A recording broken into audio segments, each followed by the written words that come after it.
අයිබෝවන් වාසනාවන් දරුවනේ සියලු දෙනාටම සුබම සුබ දවසක් මම ප්‍රාර්ථනා කරනවා. ඒ වගේම සිසිර ඇකඩමියට මම ඔයගොල්ලෝ සියලු දෙනාම ආදරයෙන් සාදරයෙන් පිළිගන්නවා. ඉතින් දරුවනේ මම අදත් ඔයගොල්ලන්ට පුනරීක්ෂණ ප්‍රශ්න පත්‍රයේ දෙක පත්‍රයේ ඒ කොටස සමගින් ඔයගොල්ලන් මුණ ගැහිීමටයි සූදානම. ඉතින් මගේ වීඩියෝ බලලා ඔයගොල්ලෝ ඒක හොඳයි නම් ලයික් එකක් දාන්න, කමෙන්ට් එකක් දාන්නත් අමතක කරන්න එපා. ඔයගොල්ලෝ යාළුවන් ඔයගොල්ලන්ගේ යාළුවෝ එළියන් අතරේ මාගේ සිසිර ඇකඩමිය ලබා දීමෙන් ඔවුන්ටත් ඉගෙන ගන්නට දායක වන්නේ කියලා මම ඉල්ලා සිටිනවා. එහෙමනම් අපි බලමු දෙක පත්‍රයේ ඒ කොටසේ පළවෙනි ගාන. මේ ගාන අපි ගාන පොඩ්ඩක් මම කෙටි කරලා දාලා තියෙන්නේ. මේ ගාන ඇවිල්ලා ජංගම දුරකථනයක් මිලදී ගැනීමක් පිළිබඳව.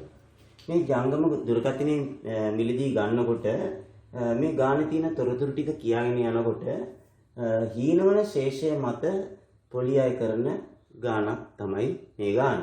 හීනවන ශේෂය මත අය කරන වාර්ෂික පොලි අනුපාතිකයේ 36ක් කියන තොරතුරු දීලා තියෙනවා. ඒ වගේම අපිට වටිනාකම රුපියල් 30000යි. මේක ගන්නකොට හීනවන ශේෂය මත ගන්නකොට මූලික ගෙවීමක් ගෙවන්න තියෙනවා රුපියල් 12000ක. ඒකක් තියෙනවා. ඒක ගෙවන්න ඕනේ සමාන මාසික වාරික 15කින්. ඉතින් මේ ගානේ තියෙන විශේෂත්වය තමයි මේ ගාන ඔයගොල්ලන්ට ප්‍රශ්න පත්‍රයේ ලබා දෙනකොට මේ උඩ තියෙන මූලික කාරණා ටික දීලා ඒගොල්ලෝ අහනවා සමහර විට එකපාරම අහන්නේ එකම එක ප්‍රශ්නයක්. මාසික වාරිකයක වටිනාකම කීයද කියලා. මේ තොරතුරු ටික දීලා. ඉතින් අපි දැනගෙන ඉන්න ඕනේ මේ මාසික වාරිකයක වටිනාකම සොයා ගන්න නම් මේ ගාන අපි පිළිතුරු සපයන්නට පෙර මේ හීනවන ශේෂයේ ගනුදෙනුව ගැන දැනුවත් වෙලා ඉන්න ඕනේ. දැනුවත් වෙලා ඉන්නව ඇතයි සිතමින් අපි මෙන්න මේ ප්‍රශ්න ටිකට පිළිතුරු දීගෙන ආවොත් තමයි අපිට මේ අවසාන ප්‍රශ්නේ ඒගොල්ලෝ අහන්නේ එකම ප්‍රශ්නේ. මේක මාසික වාරිකයක වටිනාකම. ඒකට උත්තර දෙන්න පුළුවන් මෙන්න මේ ප්‍රශ්න වලට අපි උත්තර දීගෙන ආවොත්. ඉතින් ඕගොල්ලන්ට තියෙන්නේ ඒක දන්නේ නැත්නම් මේ ගාන අධ්‍යයනය කරලා අපි මේ ප්‍රශ්න ටික මතකේ තියාගෙන යන්න ඕනේ. සමහර විට ඒගොල්ලෝ මේ ප්‍රශ්න වලින් තනින් ප්‍රශ්න දෙකක් තුනක් විතර අහන්න වෙලාවල් තියෙනවා. ඒ වුණාට අපි මතක තියාගන්න ඕනේ. අපි ඉස්සෙල්ලාම අපිට මේ තොරතුරු වලින් හොයාගන්න පුළුවන් මූලික ගෙවීම 12000ක් ගෙවුවට පස්සේ අපේ ගෙවන්න ඉතිරි වෙන ණය මුදල කීයද කියන ප්‍රශ්නයට අපිට උත්තර දෙන්න පුළුවන්. ඉතින් අපි කරන්න ඕනේ මොකක්ද එහෙනම් මේ 30000න් අඩු කරන්න ඕනේ කීයක්ද 12000ක්. 30000න් 12000ක් අඩු කරාම උත්තරය රුපියල් 18000ක් එනවනේ.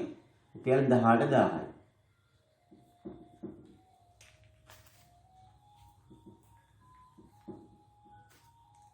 රුපියල් 18000ක් එනවා.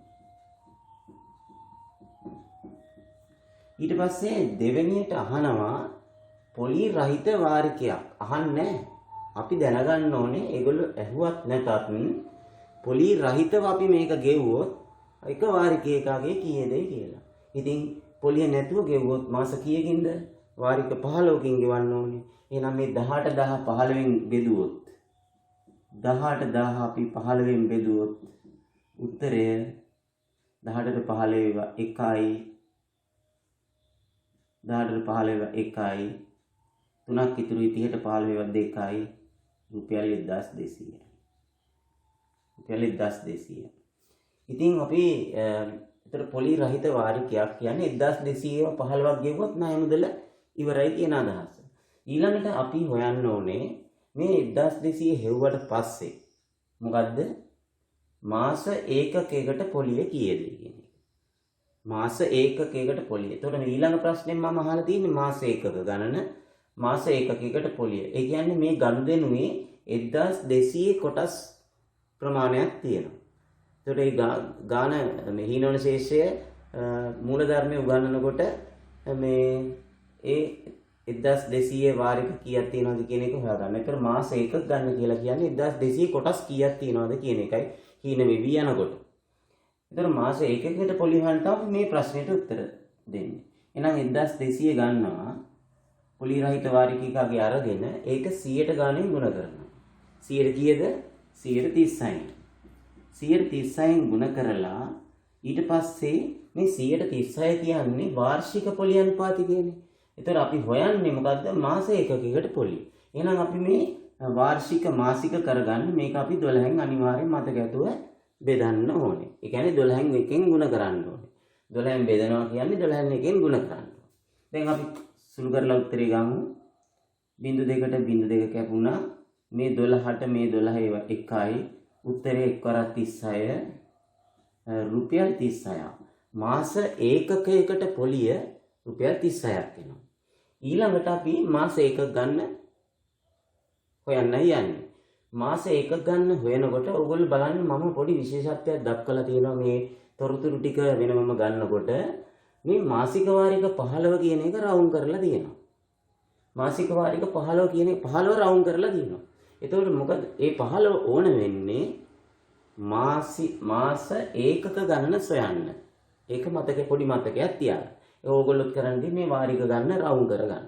එතකොට මාස ඒකක ගන්න හොයන්නම් මේ 15 ගත්තා. මේ 15 දෙකෙන් බෙදුවා. ඊට පස්සේ ඒ 15ට එකක් එකතු කරලා එන උත්තරෙන් ගුණ කළා.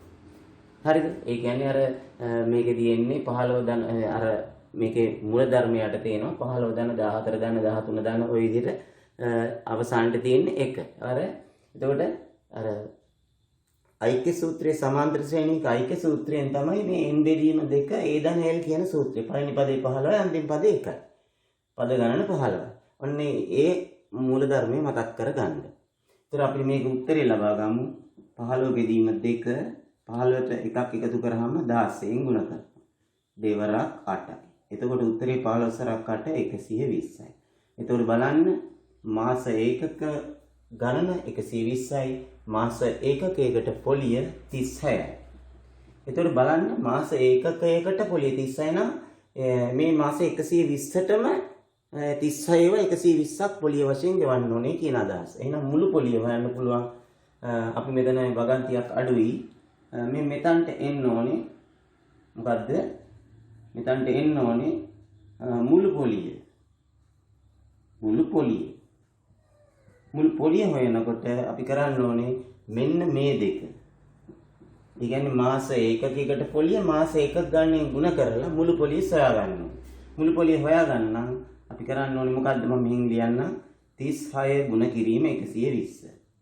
36 120ෙන් ගුණ කරාම කීයද? අපි අගට බිඳුවක් දාලා 12න් ගුණ කරමු. 12 සරක් 6. 72න් දෙක දැම්ම 7ක් ඉතුරුයි. 12 සරක් 3 36යි. 36 7යි කීයද? 43යි. රුපියල් 4320ක් වෙනවා මේ ගනුදෙනුවේදී සිදුවන මුල් පොලිය. ඉතින් බලන්නකෝ වාරික 15කින් අවුරුද්දකට වැඩිනේ. අවුරුද්දයි මාස 3කින් ගෙවන්න තමයි මේක ගන්න. ඉතින් පොලිය වෙලා තියෙනවා රුපියල් 4320ක්. අපි එහෙමනම් ගෙවීමට ඇති මුල මුදල හොයන්නේ කොහොමද? ගෙවීමට ඇති මුල මුදල හොයන්නේ අපි අපේ ණය මුදල වශයෙන් ඉතුරුනා කීයද? 18000ක් ඉතුරුනානේ. ඒ 18000යි මේ පොලියයි අපි ඒගොල්ලන්ට ගෙවන්න ඕනේ. 18000යි මේ පොලියයි අපි ඒගොල්ලන්ට ගෙවන්න ඕනේ. එතකොට ගෙවීමට ඇති මුල මුදල වෙන්නේ 18000ට අපි 4320ක් එකතු කරනවා. එතකොට කීයක් එනවද? 18000ට 4000ක් එකතු වුණාම 22000යි. 22320යි. 22320යි. නේද? ඔන්න අපි ඒගොල්ලන්ට ගෙවීමට ඇති මුළු මුදල සොයාගත්තා.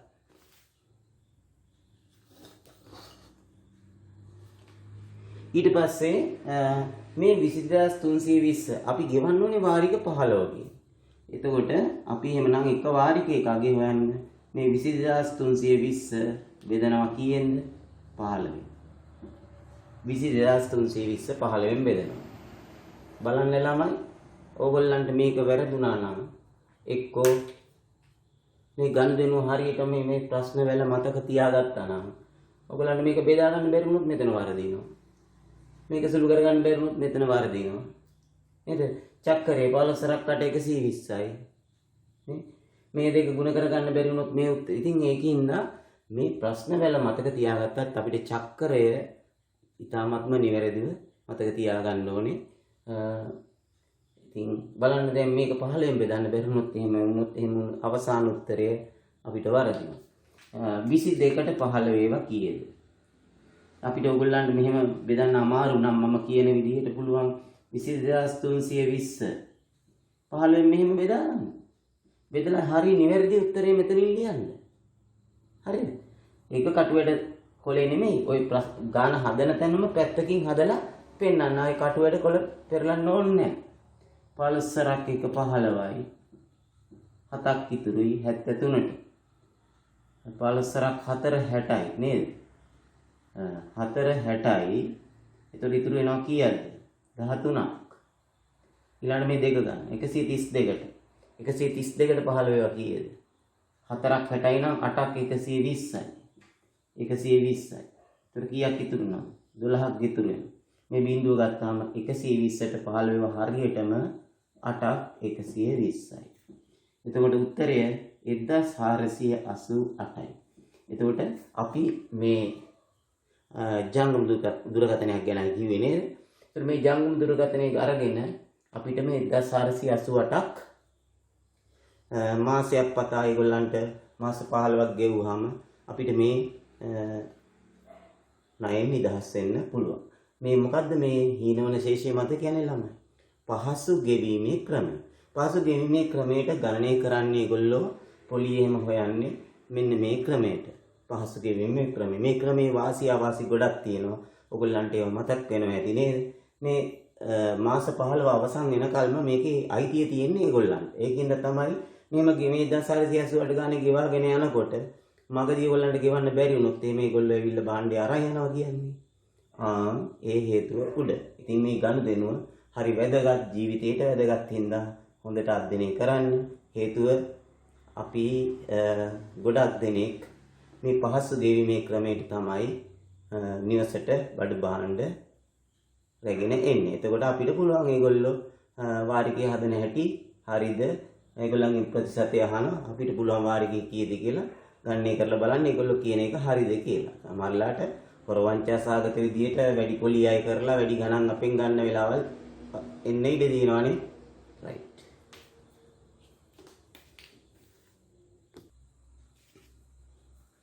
ඊළඟට අපි දෙවෙනි ප්‍රශ්නේ කරා යමු.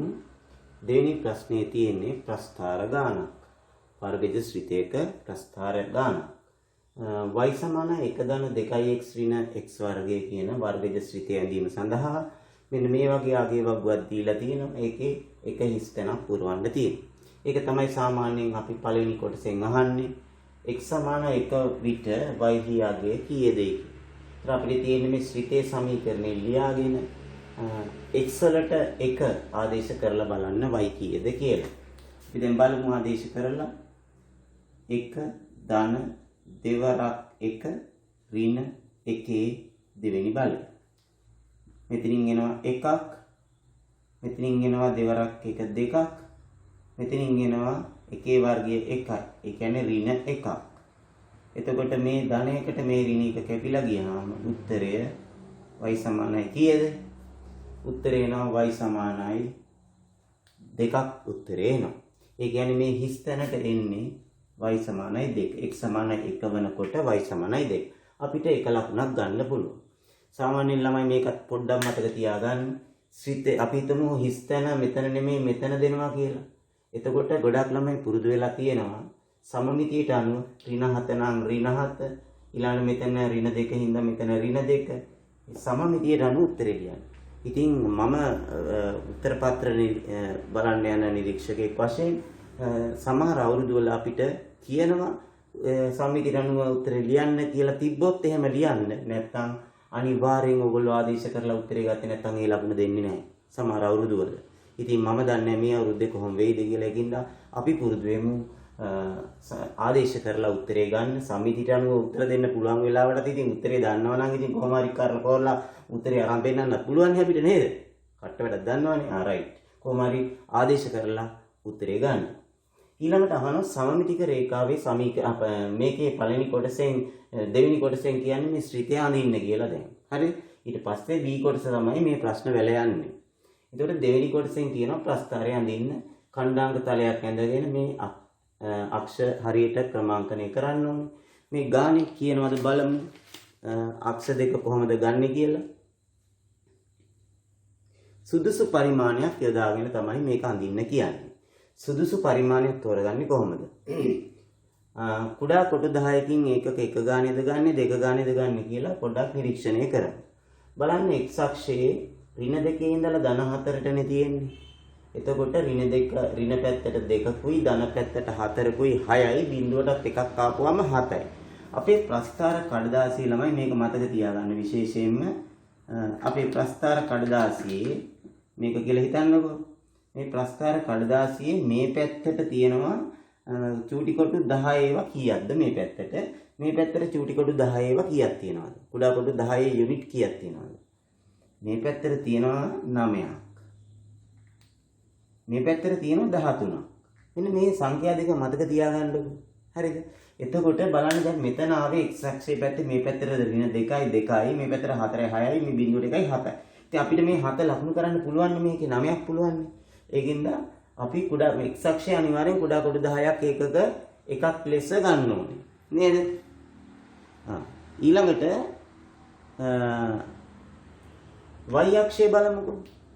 y අක්ෂයේ අඩුම තියෙන්නේ ඍණ 7 යුනිට් 7යි වැඩිම තියෙන්නේ ධන 2 යුනිට් 2යි. ඒතර 7යි 2යි 9යි බිඳුවටත් එකක් ගත්තොත් 10යි නේ. එතකොට අපිට මේ පැත්තට 13ක්ම තියෙනවානේ 10 ලකුණු කරන්න පුළුවන්. ඒ කියන්නේ අපි මේ අක්ෂ දෙකම කුඩා කොටු 10ක් යුනිට් 1 ගානේ අරගෙන තමයි මේ මම ඇඳලා තියෙන්නේ. ප්‍රස්ථාර කඩදාසියක් නම් මෙතන නැහැ. නමුත් විභාගෙදී ඔයගොල්ලන්ට ප්‍රස්ථාර කඩදාසියේ වෙන් කරගන්න හැටි තමයි මම කියලා දුන්නේ. දැන් අපි මෙහෙම ලකුණු කරලා බලමු. ඛණ්ඩාංග ලකුණු කරන්න ඍණ 2 ඍණ 7. එතකොට x ඛණ්ඩාංගයේ ඍණ 2යි y ඛණ්ඩාංගයේ ඍණ 7යි. මේ මෙතනට එනවා එක ඛණ්ඩාංකයක්. එතකොට ඒ ගමන්ම ඔයගොල්ලන්ට පුළුවන් 4 ඍණ 7ත් ලකුණු කරන්න. 4 ඍණ 7 කියන්නේ මේ මෙතන ඛණ්ඩාංකය එනවා. 4 ඍණ 7 කෙලින් ඛණ්ඩාංකය එනවා. පැහැදිලි? ඒතර එකපාරම අපිට දෙකක් එක මට්ටමේ දෙකක් ලකුණු කරගන්න පුළුවන්. ඊළඟට බලමු ඍණ 1 ඍණ 2.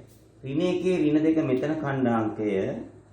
ඊළඟට ඍණ 1 ඍණ 2 වගේම ධන 3 ඍණ 2. මේ ධන 3 ඍණ 2.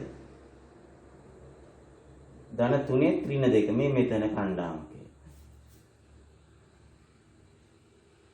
මෙතන ඛණ්ඩාංකය නේද? මෙතන ඛණ්ඩාංකය. එතකොට ඛණ්ඩාංක දැන් එතනත් 2යි 2යි 4. ඊළඟට බිඳුවෙත් 1 දෙකෙත් 1. බිඳුවෙත් 1 දෙකෙත් 1. එතකොට එතන ඛණ්ඩාංක 2යි. දැන් බලන්න මේකත් ලකුණු කරා මේකත් ලකුණු කරා මේකත් තව එකයි දෙන්නේ. 1 2. 1 2. මෙතන ඛණ්ඩාංකය. 1 2. ඔය විදිහට ඛණ්ඩාංක ටික ලකුණු කරලා දැන් අපිට පුළුවන් මේක සුමට වක්‍රයක් විදිහට යා කරන්න. සුමට කියන්නේ අඩිකෝදු තියලා යා කරන්න බෑ වක්‍රය. අඩිකෝදු තියලා යා කරොත් එහෙම මේ දුර මේවා උත්තර පත්‍ර නිරීක්ෂකවරයාගේ ඇහැ හොඳ තියුණුවේ හැක් තියෙන්නේ. එයා දැනගන්නවා මෙයා අඩිකෝදු තියලා තමයි යා කරලා තියෙන්නේ. එහෙම බෑ. සුමට වක්‍රයක් අතින් ලස්සනට අඳින්න ඕනේ. දැන් අපි බලමු මේ කන්නේ. හොඳයි දැන් අපි සුමට වක්‍රයක් මේ විදිහට යා කරන්න ඕනේ. මේ මෙතන හොඳට වක්‍රාකාරව දෙවැත්තට සමමිතියක් තියෙන විදිහට මෙහෙම අපි ගන්න ඕනේ. අනිත් එක දැන් මෙහෙම වංගු තියෙන්න බෑ. මෙහෙම ඇවිල්ලා ආයේ මෙහෙම හැරිලා ඔහොම යන තැන් තියෙන්න බෑ. අපේ ඇහැට අහු වෙන්න ඕනේ මේ වගේ තැනක් තියෙනවා නම් ටක් ගාලා මකලා හදාගන්න. හරිද? ලකුණු අපිට 3ක් හම්බ වෙනවා. අක්ෂ පද්ධතිය නම් කරාට ලකුණක් හම්බ වෙනවා. ලක්ෂ ලකුණු කරාට ලකුණක් හම්බ වෙනවා. වක්‍රය ඇඳට එන්නමයි ලකුණු 3 දෙන්නේ. එතකොට අක්ෂ පද්ධතියේ අර නියම විදිහට අර කුඩා කොටු 10ක් යුනිට් එක ගානේ අරගෙන ලකුණු කරලා තිබ්බොත් එක ලකුණක් දෙනවා. ඊට පස්සේ ලක්ෂ ලකුණු කිරීම සඳහා මෙතන බලන්න ඒගොල්ලෝ දීලා තිබ්බ ඛණ්ඩාංක 1 2 3 4යි 1 2 3යි 4යි 5යි 6ක් දීලා තිබ්බා. මේ ලක්ෂ 6 ලකුණු කරලා තිබ්බනම් මේ අර හොයාගන්න එක වැරදුනත් අර ලකුණ දෙනවා. ඒගොල්ලෝ දීලා තියෙන ඛණ්ඩාංක ටික හරියට ලකුණු කරලා තිබ්බොත් ඒ ලකුණ හම්බ වෙනවා. ඉතින් අර මේකත් හරි ගිහිල්ලා තමයි ඉතින් සුමට වක්‍රයට ලකුණ හම්බෙන්නේ. ඒක ඇද නැතුව ඇඳ ගන්න ඕනේ. ඊළඟට අපෙන් අහනවා සමමිතික රේඛාවේ සමීකරණය. මේක සමමිතික රේඛාව කියන්නේ දෙකට නැවුවාම එක මත එක හිටින විදිහට නමුවොත් මෙන්න මේ වගේ මෙන්න මෙහෙම එන්නේ. මේක අඳින්න කිව්වොත් මෙහෙම කඩේරකින් මෙහෙම ඇඳලා පෙන්නන්න. x වලාගේ එක හරහා යන හින්දා අපි මේක සමීකරණය ලියනවා x සමානයි 1 කියන රේඛාව කියලා. සම්මිතික අක්ෂයේ සම්මිතික රේඛාවේ සමීකරණය x සමානයි 1 කියලා ලියන්න. x සමානයි 1 රේඛාව අඳින්න කිව්වොත් මෙහෙම නේද? right. ඊළඟට අපෙන් අහනවා තවත් ප්‍රශ්නයක්. බලන්න මොකද්ද කියලා. මේ B කොටසේ දෙවෙනි ප්‍රශ්නය. B කොටසේ අවසාන ප්‍රශ්න කීපයක් අපිට අහනවා. මම ඔයගලන්ට කලින් වීඩියෝවක් ඉදිරිපත් කළා ප්‍රස්ථාරයක් නොඇඳ ප්‍රශ්නවලට පිළිතුරු සැපයීම කියලා වීඩියෝවක් 11 වසරේ දරුවන්ට. මම හිතනවා මගේ මම දාපු මෙතෙක් වීඩියෝ 50 ගණනක් දාලා තියෙනවා. මගේ වැඩිම ප්‍රතිචාරයක් දක්වපු වීඩියෝ එක තමයි උසස් පෙළ ළමයි මැස් කරන ළමයි අතරේ වඩා ප්‍රචලිත වෙච්ච වීඩියෝ තමයි ප්‍රස්ථාරයක් නොඇඳ වර්ගජ ශ්‍රිතයක් නොඇඳ ප්‍රශ්න වලට පිළිතුරු සැපයීම කියන වීඩියෝ. ඉතින් ඒකත් මම ඔයගලන්ට කියනවා මේවා ඇත්තටම ප්‍රශ්න නෙමෙයි ඒක බැලුවනම්. හරිද? දැන් එනම් මම ඒක දැන් චුට්ටක් කියලා දෙන්නම්. බලන්න y සමානයි ඍණ x ඍණ a වල වර්ගයේ ධන b. අන්න මේ අපි ඇඳ ප්‍රස්ථාරය මේ ආකාරයෙන් ලියා දක්වන්න ඕනේ. ඉතින් ඇත්තටම මේක තමයි එක ආකෘතියක්. මම ඒ අර වීඩියෝව කියලා දුන්නේ එක ආකෘතියක්. ඒක දන්න ළමයින්ට මේක සිම්පල් කේස් එකක්. තප්පර ගානෙන් උත්තර ලියත හැකියි. ඒකේ මම කියලා දුන්නා මෙන්න මෙහෙම. මේ ඍණ ලකුණක් එන්නේ ළමයි උපරිම වක්‍රයක් තිබ්බොත්. එහෙනම් අපි දැන් ලියන්න යන සමීකරණයේ මෙන්න මෙහෙම වෙන්න ඕනේ. ඍණ ලකුණක් අනිවාර්යෙන් එන්න ඕනේ. මේ වරහණක් තියෙනවා. ඊළඟට මෙතනට එන්න ඕනේ මේ ධන b කියන එකට කීයද කියන එක ඔහොම ලියන්න තියෙන්නේ. ඔන්න ඔය ආකාරයෙන් ලියන්න ඕනේ. මේක ලියන්න නම් මෙන්න මෙහෙමයි. මේ b කියන තැන b කියන්නේ මොකද්ද? මේ ශ්‍රිතේ උපරිමාගය. මේ ශ්‍රිතේ උපරිමාගය කීයද? දැන් අපි හිතමු වෙන කෙටි ප්‍රශ්නයකට ඇහුවනම් උපරිමාගය කීයද කියලා ඔයගොල්ලෝ 2යි කියලා උත්තරය දෙන්න. අන්නේ 2 තමයි මේ මෙතනට දාන්නේ. උපරිමාගය 2යි.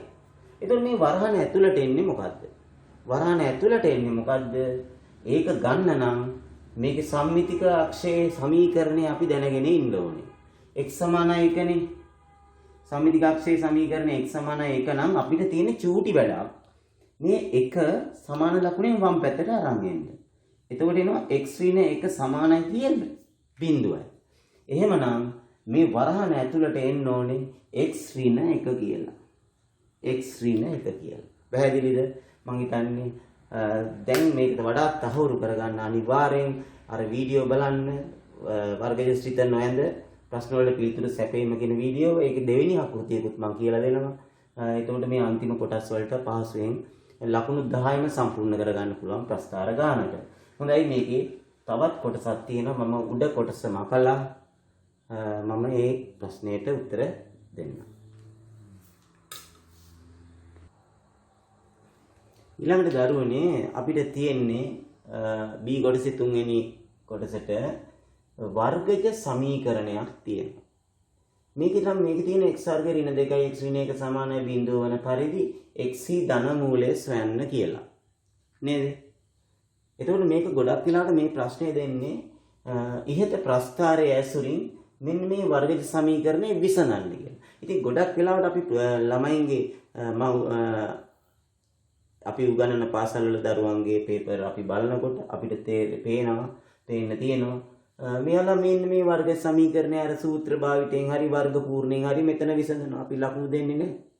හේතුව ප්‍රස්ථාරය ඇසුරෙන් විසඳන්න. ඉතින් මේක එහෙම කියන්නේ නැතුව කියනවා මේ වන පරිදි x ධන මූලය සොයන්න කියලා. ඉතින් අපි මේ ප්‍රස්ථාර ගානනේ මේ හදන්නේ. ඉතින් මේකෙන් හදන්න ඕනේ. ඒතර අපිට කරන්න තියෙන්නේ එකයි. එකම දෙයයි මතක තියාගන්න තියෙන්නේ. චුටි කාරණයක්. අපේ ප්‍රස්ථාරයේ සමීකරණය මොකද්ද තිබ්බේ? y සමානයි එහෙමයි තිබ්බේ. y සමානයි 1 ධන 2x 1 ධන 2x ඍණ x වර්ගය කියලා තිබ්බේ. මේ අපි ඇඳ ප්‍රස්ථාරයේ සමීකරණය. මේක අංක 1 කියලා ගන්න. හරිද? ඊට පස්සේ ඒගොල්ලෝ විසඳන්න දෙන වර්ගජ සමීකරණය තියෙනවානේ. ඒක මේ විදිහට නැත්තම් මේ විදිහට හදාගන්න. දැන් මේක නම් මේ විදිහටම තියෙන්නේ. නේද? වර්ග මේ පද ටික සාධක හැටියට නෙමෙයි නේද? එතකොට අපි මේක මේ විදිහට ලියා ගන්න. හැබැයි මේ බිඳුව ලියා ගන්න ඕනේ මේ y තියෙන පැත්තේ. මේ පද තුන මේ පැත්තෙන් ලියා ගන්න. x වර්ගයේ ඍණ 2x ඍණ 1 දෙවෙනි සමීකරණය. දැන් හරියට නිකන් අර අපි දැන් 1 2 සමීකරණ දෙක විසඳන නිකන් අර පුරුදුයි වගේ. හැබැයි ළමන් මේකේ ඕගොල්ලෝ අනිවාර්යෙන් මේ දෙක එකතු කරලා හෝ අඩු කරලා මේ වර්ගපදයේ තමයි කපා ගන්න ඕනේ. මොකද වර්ගපදයේ ඉතුරුනොත් වර්ගජ ශ්‍රිතයක් නේ ලැබෙන්නේ. වර්ගපදයේ ඉතුරුනොත් දැන් වර්ගපදයේ කැපිලා ගියොත් සරල රේඛාවක් එන්නේ. දැන් අපි මේ දෙක මොකද බලන්නේ මේකේ ඍණ x වර්ගය මේකේ ධන x වර්ගය. ඔයාලන්ට පේනවාද එකතු කරපු ගමන් මේ වර්ගපදයේ කැපිලා යනවා. අපි එහෙනම් 1 2 එකතු කරනවා. මේ බලන්න මේ පැත්තේ y වලට බිඳුවක් එකතු කරාම y නේද? වම් පැත්තෙන් එන්නේ. දකුණු පැත්තෙන් බලන්න එකතු කරලා බලන්න. මේ පදයට මේ පදේ එකතු කරනකොට කැපිලා යනවා. ධන 2x ට ඍණ 2x එකතු කරනකොට කැපිලා යනවා. ධන 1ට ඍණ 1 එකතු කරොත් කැපිලා යනවා නේ. මේ දෙක එකතු කරනකොට මේකත් කැපිලා ගියා මේකත් කැපිලා ගියා මේකත් කැපිලා ගියා. නැත්නම් පද ටික ඔක්කොම එකතු කරලා ලියන්න. එතකොට ওই පද ටික කැපිලා යන උත්තරේ එන්නේ බිඳුවයි. එතකොට ළමයි අපිට තියෙන්නේ y සමානයි බිඳුව රේඛාව මේකේ අඳින්න. y සමානයි බිඳුව රේඛාව ඇඳලාම තියෙනවනේ x අක්ෂයනේ. එහෙනම් අපි මේ රේඛාව ඇඳලා ඉවර වෙලා මේ ඇඳලා තියෙන්නේ. ඒක අර ප්‍රස්ථාරයේ කැපෙන තැන් දෙක ගන්න ඕනේ. මෙතනයි මෙතනයි. එක තැනක් ඍණ බිඳුවයි දශම ගාන. මෙහි මූල එකක් වෙනවා x සමානයි ඍණ කීයද බිඳුවයි දශම. හෝ අනිත් එක එනවා ධන 2යි දශම කියලා. x සමානයි ධන 2යි දශම කියලා එනවා. ඉතින් ඕගොල්ලෝ මේක අර කොටු ප්‍රස්ථාර කොලේ ඇන්දොත් ඕගොල්ලන්ට පුළුවනි දැන් මෙතන බිඳුවේ ඉඳලා ඍණ එකට චූටි කොටු 10ක් නම් තියෙන්නේ. මේ කැපෙන තැන හරියටම චූටි කොටු කීයක් මෙහානින්ද කැපිලා තියෙන්නේ කියලා බලලා ඍණ බිඳුව දශම කීයද කියලා කියන්න පුළුවන් නේද? ඍණ බිඳුව දශම කීයද කියලා කියන්න පුළුවන්. මෙතන පුළුවන් චූටි කොටු කීයද තියෙන්නේ? චූටි කොටු 4යි නම් තිබ්බේ ධන 2.4 කියලා කියන්න පුළුවන්. මෙතන චූටි කොටු 4 නම් තිබ්බේ ඍණ බිඳුව දශම 4 කියලා කියන්න පුළුවන්. ඇත්තට මේක ඇඳලා බලන්න ඍණ බිඳුව දශම 4 මෙතනට එන්නේ අතන්ට එන්නේ ධන 2.4. මොගොල්ලෝ ප්‍රස්ථාර කොලේ මේක ඇඳලා බලන්න හරියටම එයි. හරිද? අපෙන් අහන්නේ ළමයි ධන මූලය එම නිසා ධන මූලය මොකද්ද? එම නිසා ධන මූලය මොකද්ද? මේ තියෙන ධන මූලය. x සමානයි 2.4 තමයි මේකට උත්තරේ. හරි? දැන් එතකොට තේරුණාද? එතකොට අර මේකේ දෙවෙනි කොටස අර ආකෘතිය මතක තියෙනවා. ඒතර වර්ගජ සමීකරණය විසඳන අනිවාර්ය 200ක් විශ්වාස තියාගෙන යන්න වර්ග සමීකරණය විසඳන්න එනවා කියලා. ඒතර කරන්න ඕනේ ප්‍රස්ථාර සමීකරණය ලිව්වා. ඒගොල්ලෝ විසඳන්න දුන්න වර්ග සමීකරණය ලිව්වා. ඒ දෙක එකතු කරලා හෝ අඩු කරලා මේ වර්ගපදේ කපාගෙන සරල රේඛාවක් එයි. එතකොට අන්න ඒක මේකේ ඇඳලා අර කැපෙන තැන් දෙකේ x වල ගයන් දෙක බලන්න. රයිට්?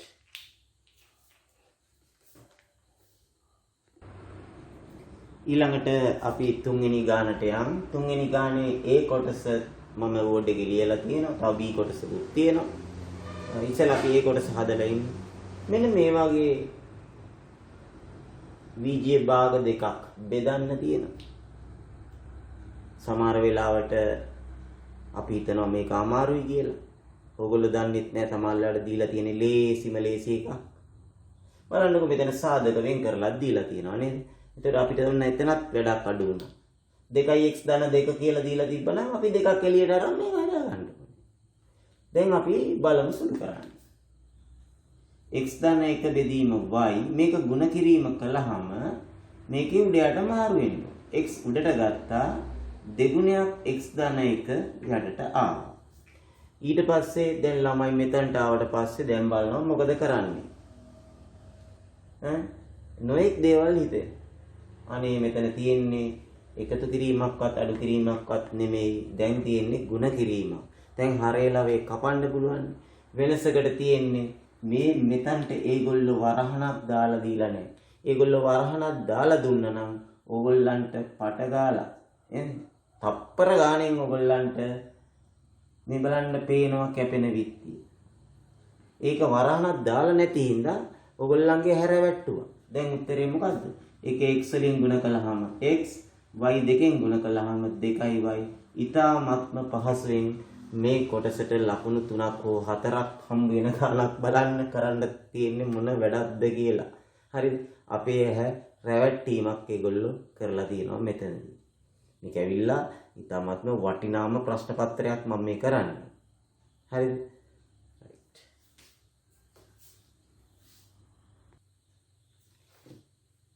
බලන්න තුන්වෙනි ගානේ B කොටසට ඊටාත්ම ලස්සන ගානක් තර්කානුකූල ගානක් දීලා තියෙනවා. සමගාමී සමීකරණ යුගලයක් හදාගෙන ඒක විසඳලා ළමයි ගණන කීයද ඇපල් ගෙඩි ගණන කීයද කියලා සෙවීම සඳහා තියෙන ප්‍රශ්නයක්. අපි පොඩ්ඩක් පරිස්සමෙන් ටිකක් එක්ස්ප්‍රස් එකේ නැතුව නියුට්‍රල් එකේ කියලා බලමු. ළමයි පිරිසක් ඇපල් ගෙඩි යම් ප්‍රමාණයක් මිලදී ගත්තා. ළමයි පිරිසක් ගිහිල්ලා ඇපල් ගෙඩි යම් ප්‍රමාණයක් මිලදී ගත්තා. එතකොට ඒ මිලදී ගත්තු ඇපල් ගෙඩි ගාන දන්නේ නැහැ. ඒක තමයි මේ y කියලා ගන්න කියලා තියෙන්නේ. ගානේ තියෙනවා y කියලා ගන්න කියලා. එම සෑම ඇපල් ගෙඩියක්ම සමාන කෑලි 4කට කපලා හැම ඇපල් ගෙඩියක්ම සමාන කෑලි 4කට කපලා කෑලි එක බැගින් බෙදාගත්තොත් කෑලි එක ගානේ බෙදාගත්තොත් කෑලි 3ක් ඉතුරු වෙනවා. අපි නිකන් ඒක පොඩ්ඩක් චෙක් කරලා බලමු. ඒ කිව්ව කතන්දරේ. මේ හැම ඇපල් ගෙඩියක්ම කෑලි 4කට වෙනසේ කපා ගත්තොත් ඔක්කොම කෑලි කීයක් කැපෙනවද? මේ ඇපල් ගෙඩි y ප්‍රමාණයක් තියෙනවනේ. මේ ඇපල් ගෙඩි y ප්‍රමාණයක් තියෙනවා නම් හැම ගෙඩියක්ම කෑලි 4කට කැපුවොත් එතකොට මුළු කෑලි ගාන එනවා 4y. අපි හිතමු ඇපල් ගෙඩි දෙකයි කියන්නකො. ඇපල් ගෙඩි දෙකම කෑලි 4 ගානේ කපනවා. ඒතර කෑලි 8ක් තියෙනවනේ. ඒ කියන්නේ 2 4ෙන් ගුණ කරාම අනේ කෑලි ඔක්කොම 4y තියෙනවා. මේ කෑලි ගණන 4y. මේ කෑලි 4y අපි හැම ළමෙක්ටම එක ගානේ බෙදුවොත් 3ක් ඉතිරි වෙනවා. කෑලි 3ක් ඉතිරි වෙන ළමයින්ට බෙදුවොත් ඒ කියන්නේ කෑලි ගානෙන් 3ක් අඩු කරොත් ගානට ළමයින්ට දෙන්න පුළුවන් නේ. 3ක් ඉතුරු වෙනවා කියන්නේ. ඒ කෑලි ගානෙන් 3ක් අඩු කරොත් ළමයි ගානට සමාන වෙනවා. එහෙනම් 4y වලින් 3ක් අඩු කරනවා. එතකොට ළමයි ගානට සමාන වෙනවා. අපිට සමීකරණයක් ගන්න පුළුවන් x සමානයි 4y ඍණ 3 කියලා. මේක තමයි අපේ පළවෙනි සමීකරණය. අපි කියවලා බලමු අනිත් එකත්. සෑම ඇපල් ගෙඩියක්ම සමාන කෑලි 3කට කැපුවොත් කෑලි කීයක් තියනවද එතකොට? 3කට කැපුවොත් හැම ඇපල් ගෙඩියක්ම කෑලි තියෙනවා. ඇපල් ගෙඩි ගාන 3ෙන් ගුණ කරා නම් හරිනේ. කෑලි 3කටනේ කපන්නේ. ඒක 3 ඇපල් ගෙඩි ගාන ගුණ කරා නම් හරි. ඒක 3y. එහෙම දැන් කෑලි 3y තියෙනවා. එහෙම කෑලි 3ක් වෙනසේ කපා බෙදූ විට කෑලි දෙකක් මදි වුණාලු. කෑලි දෙකක් මදි වුණා කියන්නේ ළමයි දෙන්නෙට දෙන්න කෑලි නැහැ. එහෙනම් අර කෑලි ගානට අපි දෙකක් එකතු කරොත් මේ ළමයි ගානට සමාන වෙනවා. එහෙනම් තව සමීකරණයක් එනවා x සමානයි කෑලි තියෙනවා 3y. ඒ 3y වලට තව දැන් කෑලි 3කට කපලා බෙදුවම දෙකක් මදි වුණානේ. දෙකක් මදි වුණා කියන්නේ ළමයි දෙන්නට කෑලි නැහැ. එහෙනම් මේ කෑලි ගානට තව දෙකක් එකතු කරන්න ඕනේ. 3y වලට දෙකක් එකතු කරොත් මේ ළමයි ගානට සමාන වෙනවා. ඔන්න බලන්න මේ සමීකරණ දෙක තර්කානුකූලව ගත්තොත් දැන් ගානේ හදන්න දෙයක් නැහැ නේද? ලකුණු 6ක්. අර මුල් කොටසට 4ක් දුන්නා නම් මේකට 6ක් එනවා දැන්. 6ක් කියන්නේ මේක විසඳලා උත්තරය අරන් දෙන්න. එහෙනම් මේකට තියෙන්නේ එතකොට තර්ක කරන්න තමයි වැඩි ලකුණු දීලා තියෙන්නේ. හරි අපි බලමු මේ දෙක විසඳලා මම එනම් උඩ කොටස මකලා මේ දෙක සමීකරණ දෙක නැවත ලියලා විසඳන්න.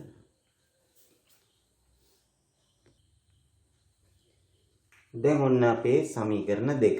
මේ දෙක විසඳන්න ඕනේ නේද? විසඳන්න නම් මොකද කරන්න ඕනේ? ගොඩක් ළමයි මේක සමගාමී විදියට හදාගන්න. මේ 4y මේ පැත්තට අරන් ඇවිල්ලා මෙන්න මෙහෙම ලියා ගන්න. x ඍණ 4y සමානයි කීයද? මේ පැත්තේ තියෙන ඍණ 3. ඊළඟට මේකත් හදාගන්න. x ඍණ 3y සමානයි x ඍණ 3y සමාන වෙන්නේ කීයද? ධන 2ට කියලා මේ දෙකට දාගන්න 3යි 4යි කියලා සමීකරණ අංක කරගන්න 3යි 4යි කියලා. ඉතින් ඔයගොල්ලන්ට මෙහෙම හිතුන්නේ නැද්ද? එහෙම හැදුවත් හරි හොඳේ. දැන් මෙහෙම හිතුන්නේ නැද්ද? මේ වම් පැති දෙක සමානයි නේද? වම් පැති දෙක සමානයිනේ x නෙදී එහෙනම් මේ දකුණු පැති දෙක සමාන වෙන්නේ. 4y ඍණ 3 සමාන වෙන්න ඕනේ 3y ධන 2ට. මෙහෙම හිතුන්නේ නැද්ද කාටවත්? ඊට පස්සේ අපි මේ 3y මේ පැත්තට අරන් ගිහිල්ලා මේ ඍණ 3 අනිත් පැත්තට අරන් යන්නයි සූදානම. 4y වලින් අඩු වෙනවා 3y. ඊළඟට මේ පැත්තේ දෙක ලියලා මේ ඍණ 3 එහා පැත්තට පන්නනවා ධන 3යි කියලා. කෙලින් වෙනවා y සමානයි කීයද? 5. y කියන්නේ මොකද්ද? මේ ආවේ අපිට ඇපල් ගෙඩි ගණන. ඇපල් ගෙඩි ගණන සමානයි 5යි කියලා ලැබුණා. දැන් අපි මේක ආදේශ කරන්න ඕනේ. අපිට ලේසි සමීකරණයක් තෝරලා ආදේශ කරමු. අපි එකද දෙකද කැමති එකක්. අපි එක තෝරගමු. x සමානයි 4y ඍණ 3 කියන එක. අපි දාමු දැන් y වලට 5ක් 4 වරක් 5 ඍණ 3 x සමානයි 20 ඍණ 3 උත්තරය x සමානයි 17යි. මේ 17 කියන්නේ ළමයි ගණන සමානයි 17. ළමයි ගණන 17. ඉතින් අපිට බොහොම මේ විදිහට හිතලා හැදුවොත් අපිට ඉක්මනට පහසුවෙන් උත්තරේ කරා එන්න පුළුවන්. මේ විදිහට හැදුවත් ඉතින් ලොකු අමාරුවක් නැහැ. එහෙම හදලා බලන්න. එහෙම හදනවා නම් මේ උත්තර දෙක ඔයගොල්ලන්ට ලබා ගන්න පුළුවන්.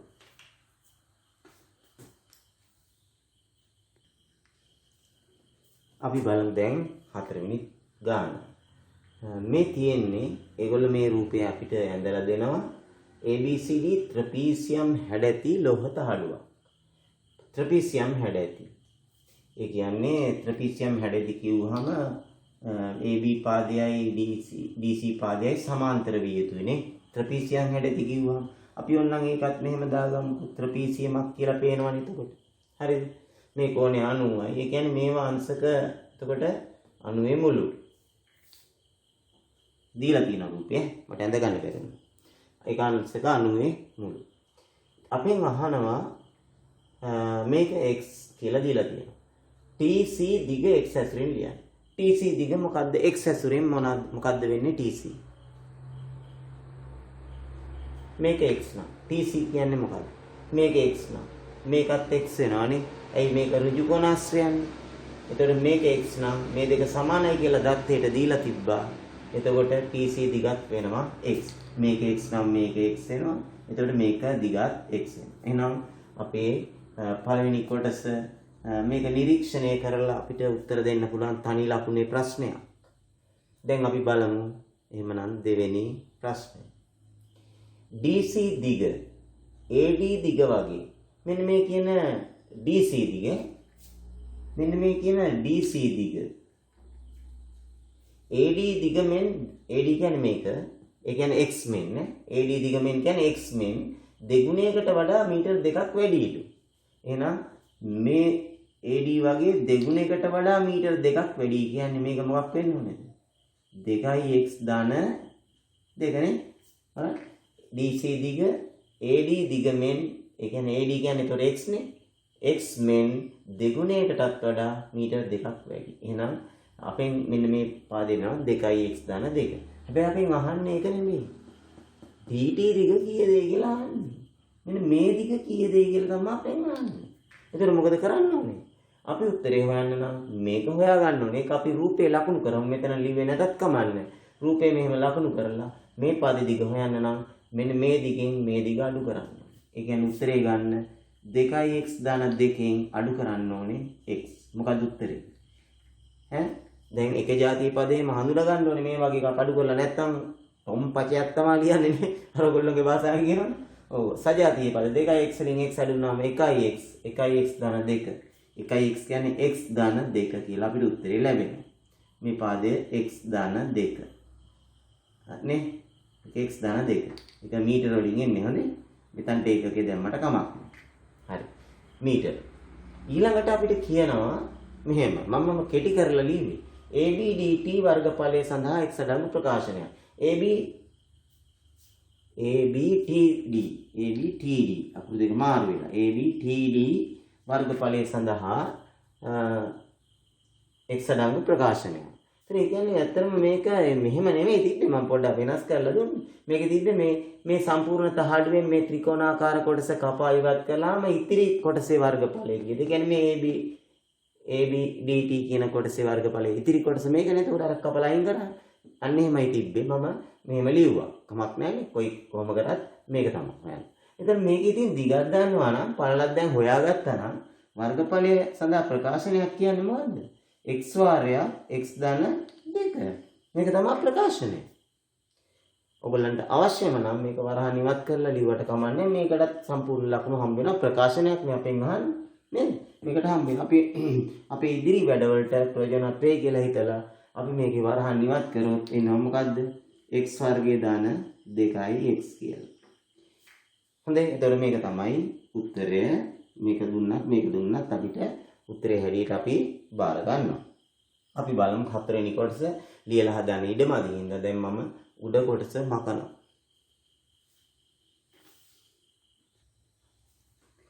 හොඳයි. අපි බලමු ඒ ගානේ හතරවෙනි කොටස. මේ තියෙන්නේ තුන්වෙනි ගානට ආපු උත්තරේ. හොඳයි. මොකද්ද මේ අපිට ආවේ මෙහෙම මේකේ වර්ගඵල. ABTD වර්ගඵලය තමයි මේ තියෙන්නේ. මම මේක පස්සේ මකලා දාන්නම්. ABTD වර්ගඵලය 5යි නම් වර්ග මීටර් 5යි. ඒ කියන්නේ මෙන්න මේ වර්ගඵලය වර්ග මීටර් 5යි නම් මෙන්න මේක පෙන්වන්න. ඒ කියන්නේ මේ වර්ගඵලය 5යි. x වර්ගයේ ධන 2x.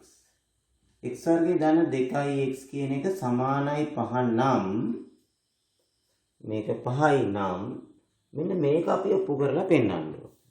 හරිද?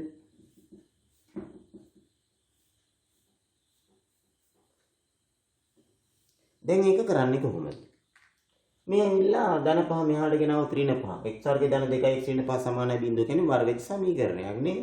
ඒක විසඳන්න අපිට පුළුවන් සාධක තියෙනවා නම් සාධක භාවිතයෙන් නැත්නම් වර්ග පූර්ණේ නැත්නම් සූත්‍රයේ භාවිතයෙන්. මම මෙතන වර්ග පූර්ණේ තෝරගන්නවා හේතුව තමයි මේ මැද x අඩංගු මැද පදයේ ඉරට්ට සංඛ්‍යාවක්. අපිට තියෙන්නේ දෙකෙන් බෙදලා වර්ග කරන්න තියෙනවනේ. ඒ කියන්නේ ලේසි. එහෙනම් මම දැන් මේක වර්ග පූර්ණයෙන් විසඳනකොට මගේ මුල් පියවර තමයි වර්ගපදයේ එකක් ලෙස තියාගන්න එක.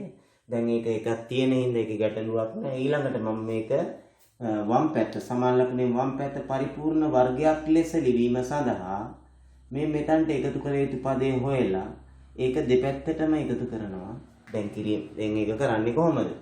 ඒක කරන්නේ ළමයි මේ මැද පදයේ දෙකෙන් බෙදලා වර්ග කරනවා. දෙකෙන් බෙදුවාම 1යි එක වර්ග කරාම 1යි. මතකද කරපු දේ දෙකෙන් බෙදලා වර්ග කරා. ඒක මේ පැත්තට එකතු කරන්න මේ පැත්තට එකතු කරන්න. ඊට පස්සේ මේ වම් පැත්ත පරිපූර්ණ වර්ගයක් ලෙස ලියන්න පුළුවන්. මේ පැත්තට එනවා 6. අන්න 6 ආව. දැක්කද? අනිවාර්යෙන් ඒගොල්ලෝ කියන එක එතන හැදෙනවා. දැන් මේක පරිපූර්ණ වර්ගයක් ලෙස ලියන්න මෙහෙම සූදානම් කරගත්තට පස්සේ මෙහෙම පුළුවන්. පළමු වර්ග පදයෙන් x වර්ගයේ වර්ගමූලය x ගන්නවා. මේ මැද පදයෙන් ධන ලකුණු පමණක් ගන්න. ධන ලකුණ මෙතන තියෙන ඍණ ගන්න. ධන නම් ධන ගන්න. එකේ වර්ගමූලය 1 ගන්න මෙතන. ඒ කියන්නේ x ධන 1 වර්ග කරාම සමාන වෙන්නේ 6ට. එහෙමනම් x ධන 1 කියන්නේ සමාන වෙන්නේ ධන හෝ ඍණ වර්ගමූල 6ට. අන්න මේ කැල්ල හැදුනා. ධන හෝ ඍණ වර්ගමූල 6 හැදුනා. ඊට මේ ධන 1 අනිත් පැත්තට අරන් යනවා. එතකොට එනවා x සමානයි ධන 1 අනිත් පැත්තට ගෙනිච්චාම ඍණ 1 ධන හෝ ඍණ වර්ගමූල 6. ඒගොල්ලෝ කියන ප්‍රතිඵලය අපිට ලැබෙනවා. එහෙමනම් අපි බලමු මේකේ පස්වෙනි කොටස. පස්වෙනි කොටසෙන් කියනවා වර්ගමූල 6ට 2.4ක් දාන්නලු. මේ මෙතනට 2.4ක් දාන්නලු. දාලා ඉවරලා අපිට පුළුවන් ඊට පස්සේ x වල ගයන් දෙක හොයන්න. හරිද? මෙතනට 2.4 දාලා x වල ගයන් දෙක හොයන්න පුළුවන්. සම්පූර්ණ තාලි වර්ගඵලයේ වර්ග මීටර 6 නොඉක්මන බව පෙන්වන්න. අපෙන් හැබැයි x හොයලා ඉවර වෙලා මේ සම්පූර්ණ තාලුවේ වර්ග. සම්පූර්ණ තාලුව කියන්නේ මොකද්ද? ත්‍රිපිසීම. ඒ ත්‍රිපිසීමේ වර්ගඵලය වර්ග මීටර 6 නොඉක්මන බව පෙන්වන්න තමයි තියෙන්නේ. අපි එහෙනම් දැන් ඒක හදමු. මම මේ උඩ කොටස මකන්නම්. සජීවීව මෙන්න බෝඩ් එක මකනවා පෙන්නනවා. කලින් පෙන්නුවේ නෑ නේද? හරි. දැන් ඔන්න මේකුවා. දැන් ගන්නවා x සමානයි ඍණ 1 ධන හෝ ඍණ වර්ගමූල 6. අපි දානවා මෙතනට කීයක්ද? ධන හෝ ඍණ වර්ගමූල 6ට දානවා. ඒගොල්ලෝ අපිට කිව්වා කීය දාන්නේ කියලාද? 2.4. මෙන්න දැම්ම 2.4. දැන් අපි මේකේ උත්තර දෙක වෙන් කරමු. ඍණ 1 සමග ධන 2.4 ගමු. ධන 2.4 ගමු. හෝ අනිත් එක ගමු ඍණ 1 සමග ඍණ 2.4. මෙතනින් එනවා උත්තරයක් ඍණ 1ට ධන 2.4ක් ඍණ 1යි ධන 2.4 එකතු කරන්න තියෙනවා. ඒ වෙලාවට අපි දෙකේ ලකුණු දෙක වෙනස් වෙනද ලොක්කගෙන් පොඩ්ඩක් අඩු කරනවා. එතකොට අපි ඉන්නවා 2.4න් එකක් අඩු කරාම 1.4යි ලොක්කගේ ලකුණ ධන. හෝ මෙතන එනවා ඍණ 3.4. පිළිතුර ඍණ විය නොහැක. ඇයි? පිළිතුර ඍණ විය නොහැක. ඇයි? x කියන්නේ ඍණ වෙන්න පුළුවන්ද දිගක්? එහෙමනම් අපිට එනවා x සමානයි කීයද? x සමානයි මේ ධන උත්තරේ විතරයි 1.4 මීටර කියලා අපිට ලැබෙනවා. රයිට්. දැන් අපිට කියන්නේ සම්පූර්ණ තහඩුවේ වර්ගඵලය හොයන්නලු. ඒක වර්ග මීටර 6 නොඉක්මවන බව පෙන්වන්න. මට කියන්න බලන්න මේ සම්පූර්ණ තහඩුව ඇවිල්ලා ත්‍රිපිසියම. ත්‍රිපිසියමේ වර්ගඵලය හොයන සූත්‍රය මොකද්ද? ත්‍රිපිසියමේ වර්ගඵලය හොයන්නේ සමාන්තර පාද දෙකේ එකතුව. ඒ කියන්නේ x ධන 2 මෙතනක් තියෙන්නේ x ධන 2. හරිද? දැන් බලන්න මම තවත් පොඩි උපක්‍රමයක් මම පාවිච්චි කරා. මේ හොයාගන්න තොරතුරු මම රූපේ අන්තර්ගත කළා නේද? රූපේ අන්තර්ගත කළා. එතකොට ටක් ගාලානේ. ඒතර ආයෙත් අපි පෙරලා බලන්න ඕනේ නැහැ. එතකොට සමාන්තර පාද දෙක එකතු කියන්නේ මේ පාදයේ දිග x ධන 2 මේ සම්පූර්ණ පාදයේ දිග 2x ධන 2. 2x ධන 2. මේ දිගයි එකතු කරලා මොකද කරන්නේ? දෙකෙන් බෙදනවා. ඊට පස්සේ ගුණ කරන්න ඕනේ ලම්බ උසෙන්. ලම්බ උස මොකද්ද? x වලින් ගුණ කළා. මේක තමයි සම්පූර්ණ තහඩුවේ වර්ගඵල. අපි පොඩ්ඩක් සුළු කරලා බලමුනේ.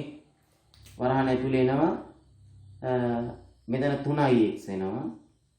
2 3x ධන 4 එනවා. බෙදීම 2 ගුණ කිරීම x. දැන් අපි මේක තවත් ටිකක් සුළු කරමු. මේ දෙක 4ට 2 කපලා දාන්න එපා වුනේ. නැත්නම් අපි ආදේශ කරමු නේද? x වලට 3 ගුණ කිරීම x වලට අපිට ආවේ කීයද? 1.4නේ. එතකොට x වලට දැම්ම 1.4. ධන 4 3 ගුණ කිරීම 1.4 ධන 4 බෙදීම 2 ගුණ කිරීම x කියන්නේ ආයෙත් දැම්ම 1.4. දැන් අපි තවත් ටිකක් සුළු කරමු. 3.4 1.4න් ගුණ කළාම කීයද? 14 3 42යි. 4.2යි. 4.2 ධන 4 බෙදීම 2 ගුණ කිරීම 1.4. තවත් ටිකක් සුළු කරමු. 4.2ට 4ක් එකතු කළාම 8යි. 4.2ට 4ක් එකතු කළාම කීයද? 8.2. 8.2 බෙදීම 2 ගුණ කිරීම 1.4 නේද? ඊට පස්සේ මේක දෙකෙන් කපමුනේ. 2 ඒවා 0.7යි. දැන් අපි මේක ගුණ කරලා බලමු. 4ක් 2 14න් 4 දැම්ම එකක් ඉතුරුයි. 4කට 56යි 57යි. දශම ස්ථාන මෙතන එකයි මෙතන එකයි දශම ස්ථාන දෙකක් තිබ්බා. අන්න අපිට උත්තරයක් ආවා. වර්ගඵලය 5.74යි කියලා. අපිට කියන්නේ ළමයි 6 නොඉක්මවන බව පෙන්වන්න කියලානේ. එහෙනම් මේ 5. අපි ඒක ලියන්නේ කොහොමද? 5.74 කියන එක කුඩායි 6 කියලා ලියනවා. ඉතින් ලියනවා නොඉක්මවයි කියලා. නොඉක්මවයි. ගානට ඉඩක් හරි ගියානේ. තා පොඩ්ඩෙන් ප්‍රශ්නෙත් මකන්න වෙනවා. රයිට්.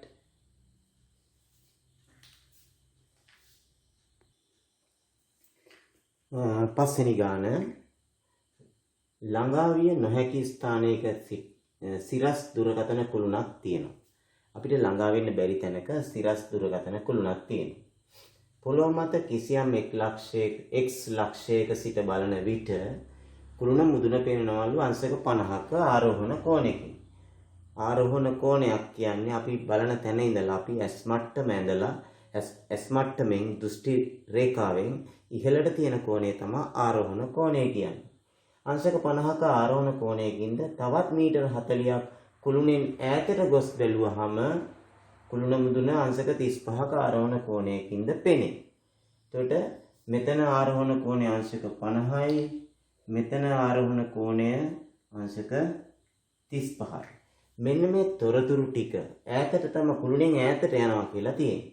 අපි මෙහෙම මේක දල පළවෙනි කොටසෙන් කියනවා මේකේ දල සටහනක් අඳින්න කියලා. එතකොට අපි දල සටහන අඳිනකොට අපි හිතමු මේක පොළව කියලා. මේ පොළව මේ තියෙන්නේ කුළුණ. හරිද? එතකොට මේ කුළුණ යම්කිසි ස්ථානයක ඉඳලා x කියන ස්ථානයේ ඉඳලා බලනකොට මේ කුළුණ මුදුන පේන ආරෝහණ කෝණය කියලා කියන්නේ කුළුණ අපි මෙතනට ගමුකෝ. මේ කුළුණ මුදුන පේන ආරෝහණ කෝණය කියන්නේ මෙන්න මේ කෝණය. එහෙනම් මෙන්න මේ කෝණය තමයි අංශක 50. හරි. ඊට පස්සේ මොකද කියන්නේ? තවත් මීටර 40ක් කුළුණෙන් ඈතට යනවා. කුළුණෙන් ඈතට ගිහිල්ලා බලනවා මීටර 40ක්. ගිහිල්ලා මෙහාට කුළුණ මේ තියෙන්නේ කුළුණ.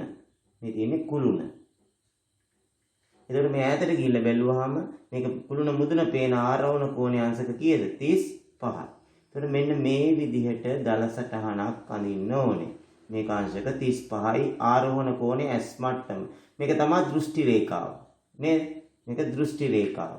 මේ තියෙන්නේ දෘෂ්ටි රේඛාව. මෙතන ඉඳලා බලනකොට මේක දෘෂ්ටි රේඛාව. ඒ ඉහළට තියෙන කෝණය තමයි ආරෝහණ කෝණය කියලා කියන්නේ. ඉතින් මේ දල සටහනෙන් තමයි අපිට ඒ ලකුණු හම්බ වෙන්නේ. ඊට පස්සේ ළමයි අපිට තියෙන්නේ මේකේ පරිමාණ රූපයක් අඳින්න 1 සෙන්ටිමීටරයකින් මීටර 10ක් පෙන්වන්න පුළුවන්. ඒ කියන්නේ මීටර 40 අඳින්න අපිට 1 සෙන්ටිමීටරයකින් මීටර 10ක් නම් අපිට පුළුවන් සෙන්ටිමීටර 4ක්. ළමයි මේකේ වැඩේ පරිමාණ රූපය මේ හැඩේම මේ විදිහටම තමයි එන්නේ. ඉතින් මේකේ ඔයගලන්ට තියෙන්නේ හරියටම මනින්න සෙන්ටිමීටර 4ක් මනින්න දන්නවද? ෂුවර්ද දන්නවා කියලා. මොකද මනින්නේ? කව කට්ටට සෙන්ටිමීටර 4ක් අරගෙන තමයි අරක ලකුණු කරන්නේ. අංශක 35 අංශක 50 මනින්න දන්නවද?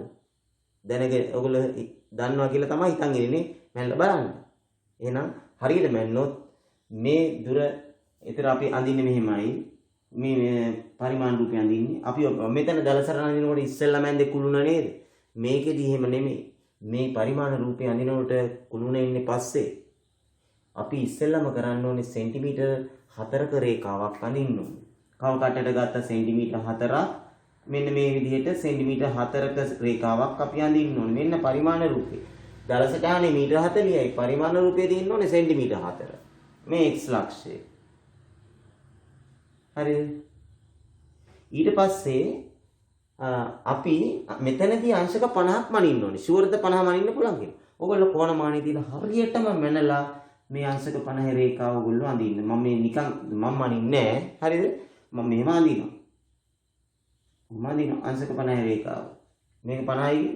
ඔයගොල්ලෝ හරියටම මැනලා අඳින්න. පුළුවන් නේද අඳින්න? රයිට්.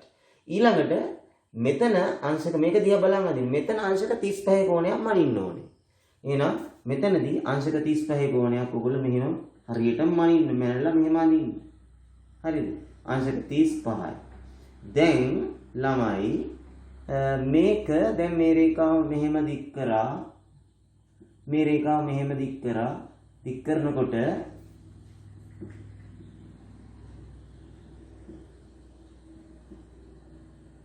මෙතෙන්දි කැපුණානේ. කුළුණේ මුදුන දැන් තමයි හම්බුනේ. කුළුණේ මුදුන හම්බුනේ දැන්. මේ ආරෝහණ කෝණ දෙක ලකුණු කරාට පස්සේ මේ තලයේ උඩට එන්නේ. ඊට පස්සේ අපි කුළුණ අඳිනවා. මේ කුළුණ දැනුයි අඳින්නේ. අපෙන් අහනවා මොකද්ද? කුළුණේ උස කීයද කියලා. කුළුණේ උස අහනවා කියන්නේ මීටර වලින් උත්තරේ දෙන්න ඕනේ. අපිට තියෙන්නේ මේක මනින්න මේ කව කට්ටට මේ දුර ගන්න. කව කට්ටට මේ දුර අරගෙන අඩි කෝදුවට තියලා බලන්න. ඕගොල්ලන්ට මේ දුර 6.8ක් ආවොත් 6.8ක් ආවොත් ඕගොල්ලෝ දිනු. හරිද?